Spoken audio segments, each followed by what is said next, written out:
$100 for chemicals or $1 for wire? You know the routine. It's Saturday morning, you're at the big box store, standing in an aisle that smells like ammonia and dead chemistry. You lift a bag that feels like a dead weight, 40 pounds of salt, essentially. You pay $20, $30, maybe $50 for it. You haul it home, you spread it, you water it in, and for a week, your tomatoes look green. They look happy. But then August hits, the heat climbs, and suddenly your plants look tired. The leaves curl, the fruit gets blossom end rot, or worse, they grow massive, lush green leaves, but the tomatoes themselves, they taste like nothing. They taste like crunchy water. Let's be honest with the way most people garden today. You've been told that if you want big harvests, you have to buy them. You've been trained to think of your garden as a mouth that never stops eating, and you are the servant who has to keep buying the food. It feels like the right thing to do. You think you are helping the soil, but the system reacts like you've attacked it. The food you're buying is actually a drug. It makes the soil lazy. It kills the microscopic life that has spent millions of years perfecting the art of growth. It turns your garden into a life support ward where the moment you stop paying the fertilizer tax, everything dies. There is a reason nobody teaches what I'm about to show you. There's no money in it for the people selling bags of chemistry, because this system costs exactly $1. It uses no electricity, it requires no heavy lifting, and it has been sitting in the dark corners of forgotten history for 100 years, waiting for someone to plug it back in. This isn't magic, it isn't a garden hack. This is physics, and today we are going to stop feeding your soil, and we are going to start charging it. What if $1 of scrap wire did what $100 of chemicals couldn't? I'm going to show you a plant that hasn't seen a drop of store-bought fertilizer in 3 years, and it's currently trying to take over my garage. You aren't a bad gardener. You're just working with an incomplete map. In 1925, a Frenchman named Justin Christofleau did something that should have changed the world. He grew tomatoes that reached 14 feet high. He grew cabbages the size of umbrellas, and he did it in soil that everyone said was exhausted. He didn't use manure. He didn't use the newly emerging chemical sprays of his time. He used an antenna. He called it electroculture. At the time, it was a sensation. Farmers across Europe were reporting 30, 50, even 100% increases in yield just by placing simple metal rods and wires in their fields. This was not superstition. It was observation repeated over generations, refined by a man who understood that the earth is more than just dirt. But then something happened. The world went to war, twice. And after the Second War, we had a massive surplus of nitrogen, the primary ingredient for explosives. The chemical industry realized they could pivot. They could sell that nitrogen to farmers. They created a model of dependency. They convinced us that the only way to get life out of the dirt was to pour industrial waste into it.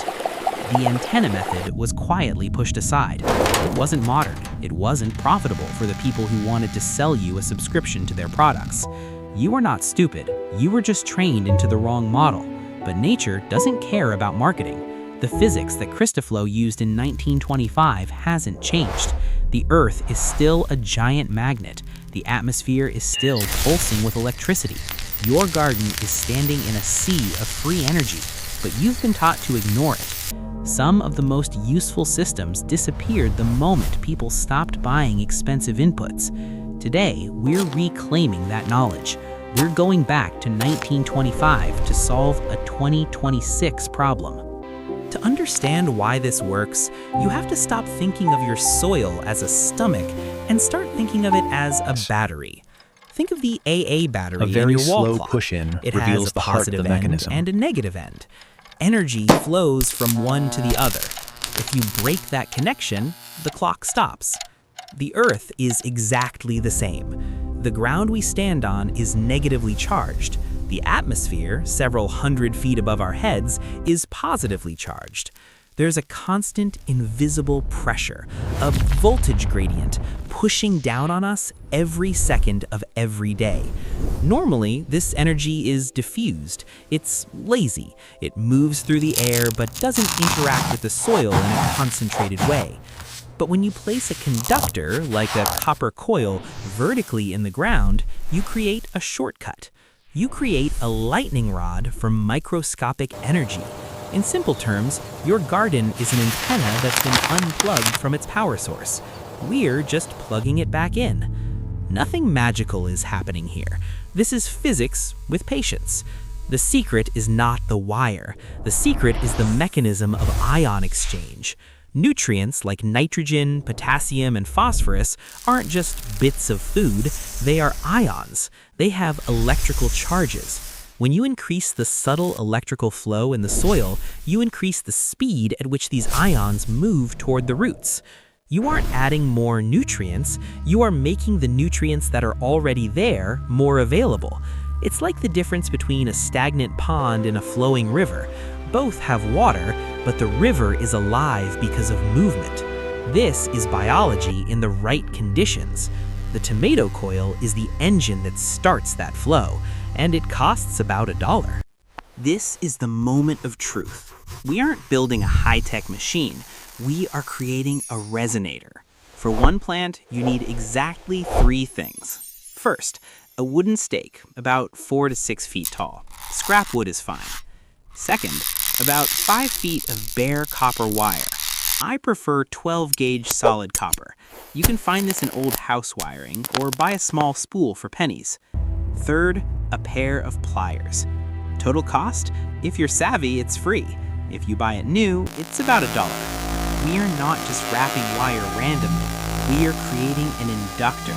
In the world of physics, a coil concentrates magnetic fields. We start at the top of the stake, leave a small tail of wire sticking up into the air. This is your atmospheric collector. Then, begin winding the wire downward in a clockwise direction. Why clockwise? In the northern hemisphere, the Earth's magnetic field and the natural vortex of energy move in a specific direction. By winding clockwise, you are aligning with that flow, not fighting it. It's like rowing a boat with the current instead of against it. If you were in the southern hemisphere, you would wind it counterclockwise. This is the difference between a system that works and a system that just sits there. We have just changed the state of this copper. Before, it was just metal. Now it's a geometric tool. It's a bridge between the heavens and the soil. It's ready to be installed. Installation is a ritual. It's the handshake between your technology and the earth. Drive your wooden stake into the ground, about 4 inches away from the main stem of your tomato plant. You don't want to crush the roots. You want to sit alongside them. Now, take that 12-inch tail of wire at the bottom, bury it about 3 to 5 inches deep, circling the root zone. If you want to go to the professional level, take a compass. Orient your coil so that the buried bottom wire points toward magnetic north. This aligns the ions in the soil with the planet's natural magnetic lines. It sounds like overkill, but the old-timers who grew the record-breaking crops swore by this alignment. How do you know if it's working? You won't see sparks. You won't hear a hum. You're looking for signs of life. Within 10 days, look at the leaf tension. A plant that is charged will have leaves that feel thicker, more substantial. They look upright and sturdy, not limp or brittle. What you want is that deep, dark green that looks like it's vibrating with health. This system does not ask for much, but it does ask for rhythm. Once a week, when you're out with your morning coffee, check the top of the wire. Wipe off any debris. Keep that connection to the sky clear. But I have to give you a reality filter. This is where people get carried away and fail. This system is a spark plug, not the fuel. If your soil is dead sand with zero organic matter, there are no ions to move. Electricity needs a medium. You still need compost. You still need mulch. The coil makes the biology work faster and better, but it cannot create life out of a vacuum. If you try to force it past that line, it will fail. Also, timing is everything. The signal to start is before the summer solstice. You want the coil established so that when the sun's energy is at its peak, the plant has the electrical budget to pull water and minerals from deep underground. Fast forward to late August, the neighbors' gardens are starting to turn brown. They're buying Revive sprays and expensive liquid fertilizers. They're struggling against the heat. But you walk out into a jungle. You reach into the leaves, they feel cool even in the midday sun. You grab a tomato that has the weight of a stone. You smell that deep, peppery scent of a vine that isn't just surviving, but thriving. In this moment, you realize that independence isn't about buying more products. It is needing fewer of them. Freedom isn't a bunker. It is a dinner plate filled with food you grew for the cost of a scrap piece of wire. I don't want you to redo your whole property this weekend. That is how people burn out. Start small. Start with one bucket, one plant, $1. Let the plant prove it to you. Let the soil tell you the truth that the chemical industry has been trying to drown out for a century. This isn't just about tomatoes. This is about control over your own life. Every time you relearn one of these forgotten systems, you take a brick out of the wall of dependency. That is how small resistance starts, not with slogans, with systems that still work because nature never stopped working. Stop buying dependency. Start harvesting physics. Every share of this knowledge is one more crack in a very expensive wall. If you want to see how we use these same magnetic principles to keep our water from evaporating without using a single drop of plastic or electricity, you need to see what we did with our irrigation system. But for now, get some wire, get a stake, and plug your garden back into the sky.